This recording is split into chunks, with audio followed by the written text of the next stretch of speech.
आणि आताची महत्त्वाची बातमी, मुख्यमंत्री एकनाथ शिंदे उदयनराजे यांच्या भेटीसाठी गेले आहेत। उदयनराजेंचा आज वाढदिवस आहे, त्यानिमित्तानं मुख्यमंत्र्यांनी त्यांना शुभेच्छा दिलेल्या आहेत। साताऱ्यामध्ये उदयनराजे भोसले यांचा वाढदिवस साजरा केला जातोय। मुख्यमंत्री एकनाथ शिंदे उदयनराजे यांच्या भेटीला इथे आलेले आहेत।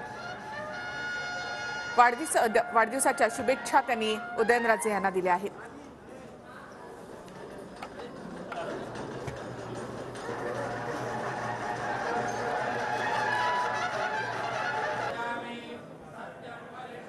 तर मुख्यमंत्र्यांकडून उदयनराजेंना वाढदिवसाच्या शुभेच्छा देण्यात आल्या। शंभूराज देसाई सुद्धा त्यांच्या सोबत या ठिकाणी आहेत। उदयनराजेंचा आज वाढदिवस आहे आणि त्यानिमित्तानं मतदारसंघामध्ये असलेल्या नागरिकांनी त्यांची भेट घेतली, त्यांना शुभेच्छा दिलेल्या आहेत आणि मुख्यमंत्री एकनाथ शिंदे यांनी सुद्धा उदयनराजे यांची भेट घेऊन त्यांना वाढदिवसाच्या शुभेच्छा दिल्यात।